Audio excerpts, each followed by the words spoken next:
Hi, my name is Jonelle. Welcome back to my channel where I talk about being in my 20s, living sustainably, and just life. And this is my weekly blog. This is week 2. Today is April 29th, and it is the end of Earth Month. What an Earth Month! I really enjoyed this April. There was a lot of ups and downs in my own personal life. I essentially don't have my car with me because a little bit over a month ago my engine went out, and so I've been sort of hopping from car to car this month.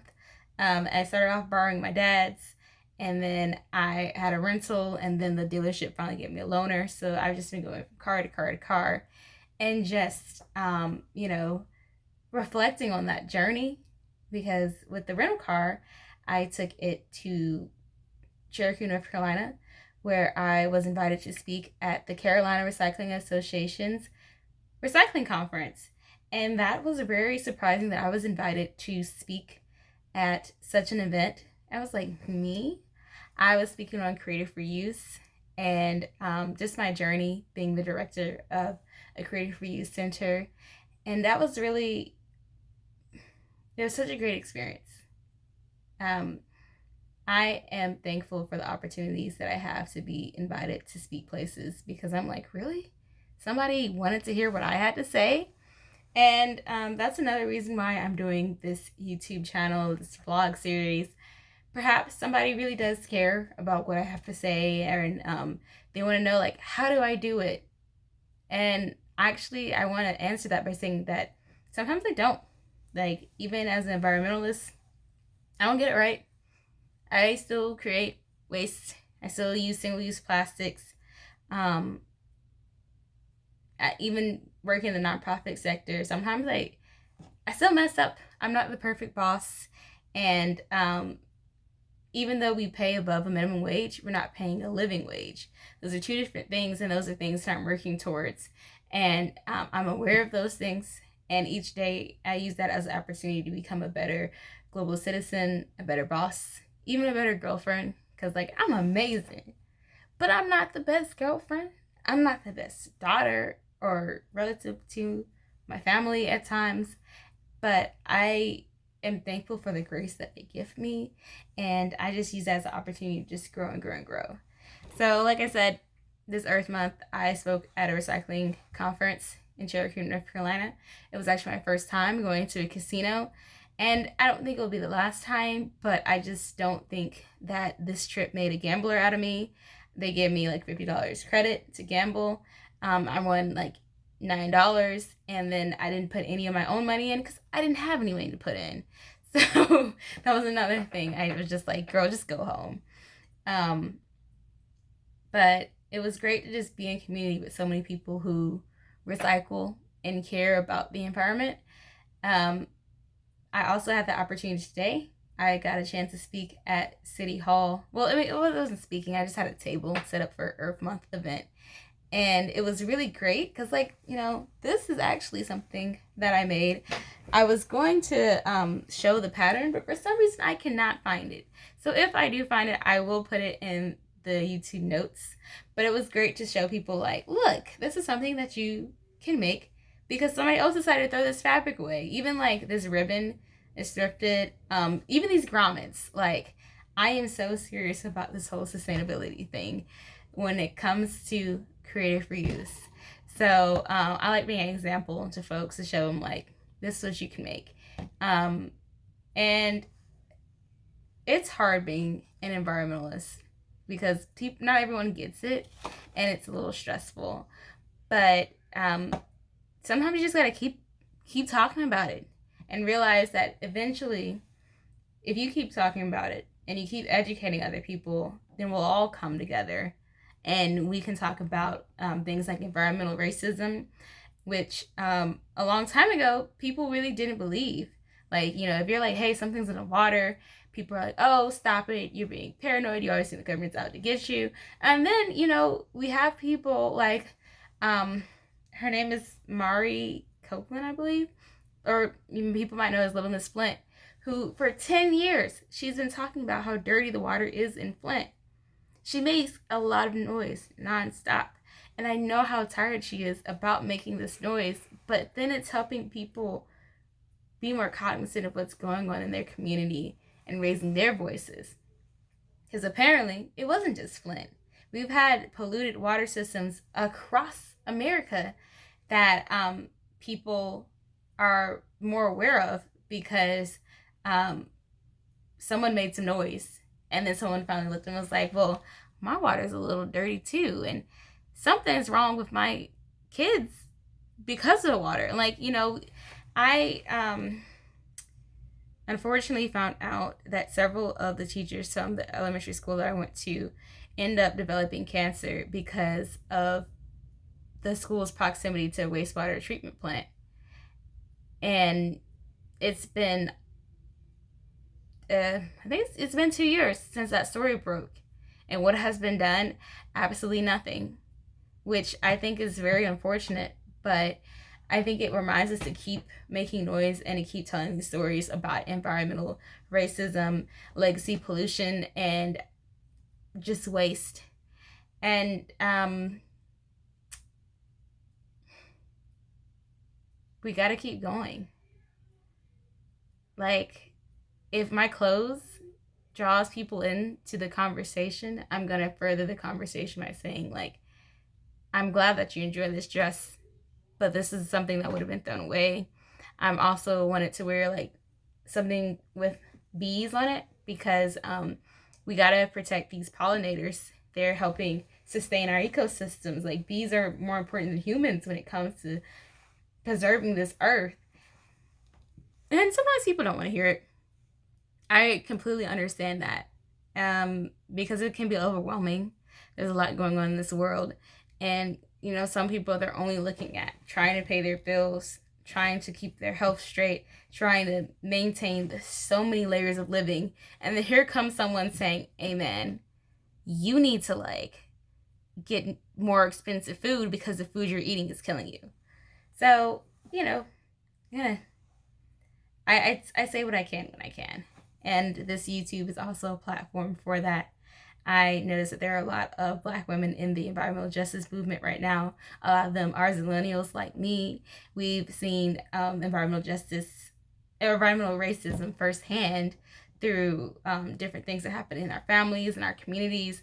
And we're speaking up about it because we're like, this isn't our earth. This is the earth that we borrow from our children. And what are we borrowing from our children? When you borrow things, you either leave it in the condition you got it in, or even better.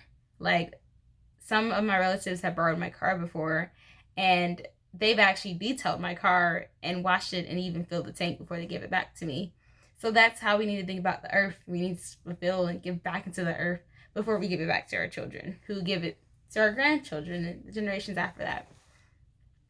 So that's just my little Earth Day, Earth Month note to you guys. And those are just some of my thoughts. If you have any questions about what you can do, like the small things, which I will share throughout this channel, and I'm trying to revive my Eco Afro blog and Instagram so you guys can see how I live my life, and I try to do it sustainably. I think that it's important that we all share different stories. Like, the reason why I started the Eco Afro was because it seemed like the voices in the environmentalist movement, they weren't anything that looked like me. And even the Black girls who were speaking, they were speaking from the perspective of, some of it was like greenwashing, consumerism, and also like West Coast living. And I'm like, I think Southern Black women and just Southern Black folks, we have a different experience in the sustainability movement.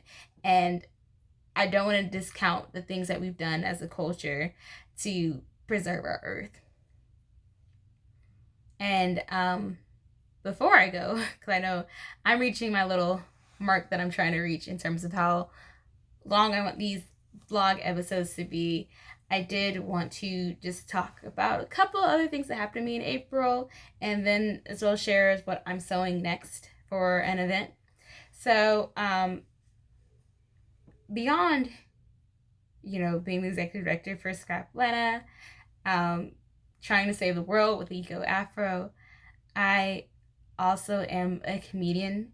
I know this video has not been funny because I've been talking about the environment and the doom and gloom involved with it, which, at times you can laugh about it. Like, when companies try and do something that's good for the environment and then it's not, and it's like, what's wrong with you? Like, I used to work for a company that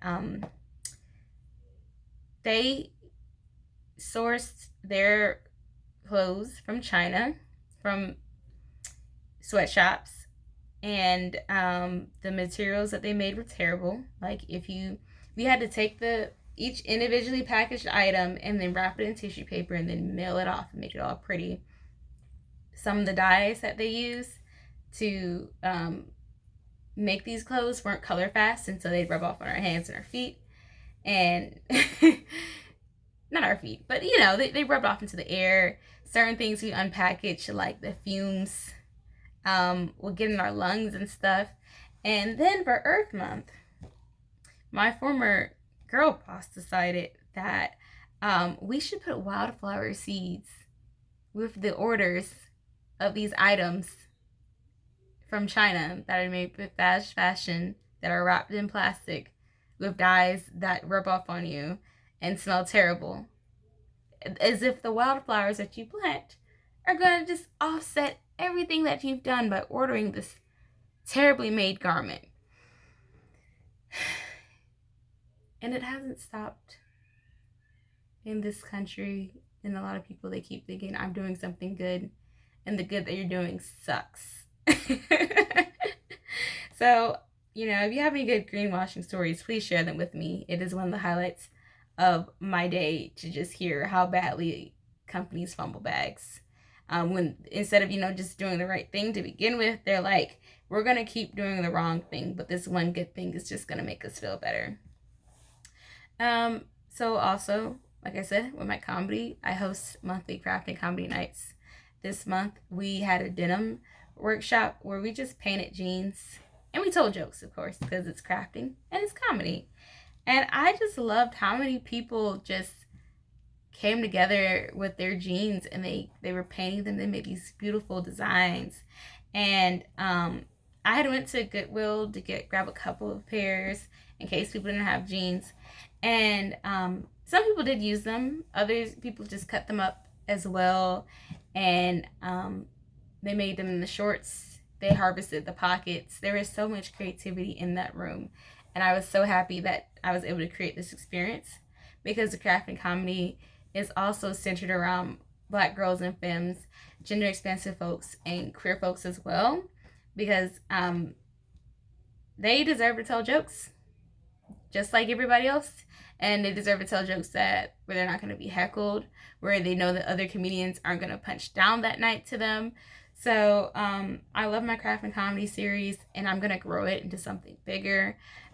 So if you watch this vlog, and I hope maybe a couple years from now, you'll be like, man, that's Jonelle who does the crafting comedy workshops. And, it's going to grow from just our Black World ATL series to a couple more programs that help inspire the community to come together, laugh, craft, to live, laugh, and craft. Yeah. So that was very fun. And if you're watching this video and you have any suggestions for future craft activities that you might like things that are mainly like upcycled that you can do in 2 hours, let me know. I'm totally open to ideas. So speaking of crafting, this vlog is also going to document my sewing journey. And last week I did a fabric haul, or I guess I showed everything from my last fabric hurrah. Have I made anything this week? No, it has been a rough week. But that just means I have a time crunch now, because I'm sorry. This Saturday is Atlanta Frocktails. If you are not familiar with Frocktails, it is an event that you need to be at if you love wearable art. It's a celebration of people who make their clothes, make their jewelry, if they crochet, if you knit, if you paint, if you sew, and you wear it. You need to come to Frocktails. The theme is Secret Garden, and it is hosted by the wonderful Aronica, who is an amazing person in the sewing world. Like she puts an emphasis on plus size and sustainable sewing because those are underrepresented parts of the fashion industry.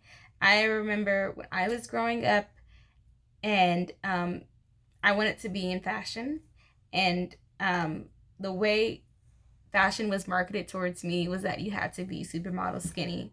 I was growing up just like sort of like at the tail end of that era, and also it was marketed that you had to just wear like black if you were a designer and make black clothes for yourself, and then colors were tacky and things like that. And I remember reading magazines on like because I sort of wanted to be a stylist too, so I was learning what we should and shouldn't wear, and they were saying how if you're plus size, you shouldn't wear certain colors, you shouldn't wear stripes, you shouldn't wear this, you shouldn't wear that. And I love how sewists like Aronica B. Cole come in and say, nah, I'm gonna wear what I want to wear, and you're gonna accept it because it's gonna look great on me because I made it. And seeing that fashion comes in all shapes, sizes, and colors is so beautiful to me, and I love being able to celebrate that, which is why I'm so excited to go to Frocktails. I've been meaning to go every year, but it's always in October, which conflicts with Halloween, Anime Week in Atlanta, and Homecoming. And Aronica was like, we're not going to do that this year. We're going to let it conflict with graduation instead, but we're going to have it in May. So this Saturday, we are going to celebrate all things Frocktail. And I'm going to give you a sneak peek of what I'm going to make. I know it is Monday, and I have Monday, Tuesday, Wednesday, Thursday, and Friday to make my clothes. I already got the fabric, which I will show you. I got a couple of patterns that I'm going to put together. I did not buy this fabric new.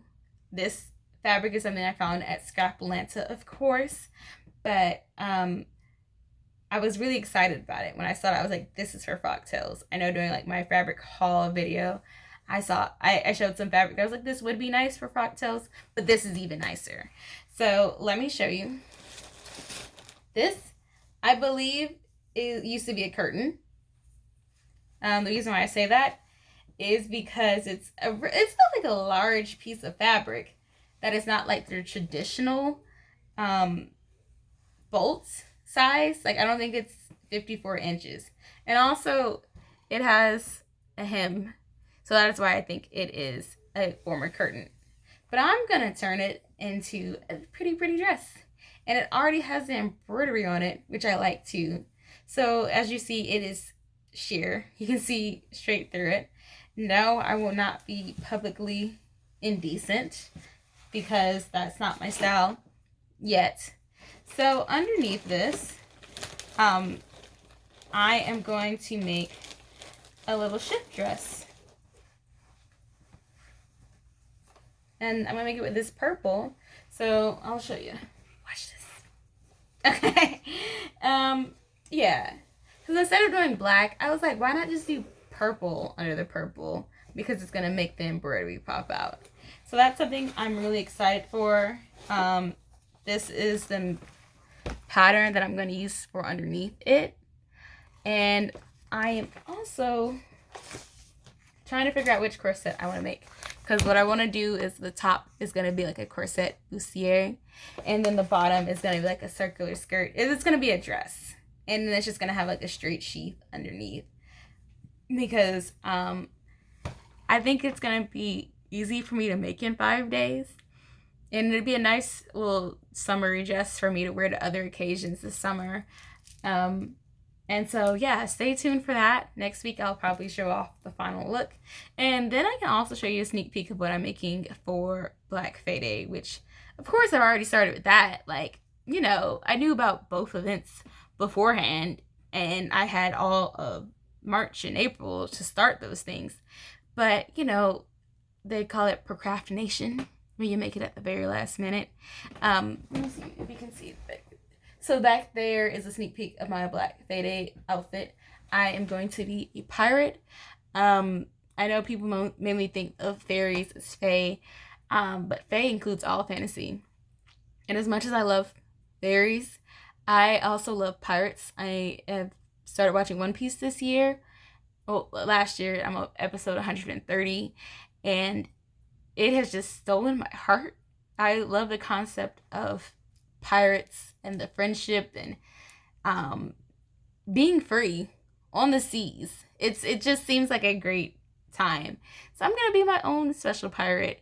No, I'm not gonna give myself some dragon fruit to say that I ate. Like, I'm not gonna be like, I'm Jonelle and I ate the cool food. Therefore, I'm very cool.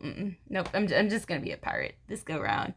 Um, my boyfriend has already recognized that I like to have my own special spin on cosplays and say like, oh, I'm not just Princess Peach, but I'm Cowgirl Princess Peach. But for once in my life, I'm like, I'm just the pirate this time. And then like the material, as you can see, it's like very green and very nice. And people are like, okay, so are you a peacock pirate? I'm like, maybe, but I'm really just the pirate this time, I promise. So that's gonna be coming in the upcoming episodes. So thank you guys so much for tuning in this week. And I hope to see some comments or questions about what you guys want to know more about me on my environmentalist journey, my comedy journey, even just my sewing. And yeah, so I'll see you guys next week. Thanks for tuning in. Bye.